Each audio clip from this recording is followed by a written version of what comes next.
fansu wannan shi ne fansun waka wadda yin mata ta ji dogon budurwa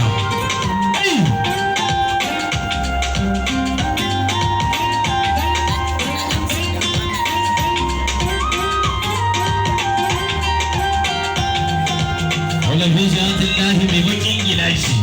gilashi gilashi ɗaya abin arziki da arziki da arziki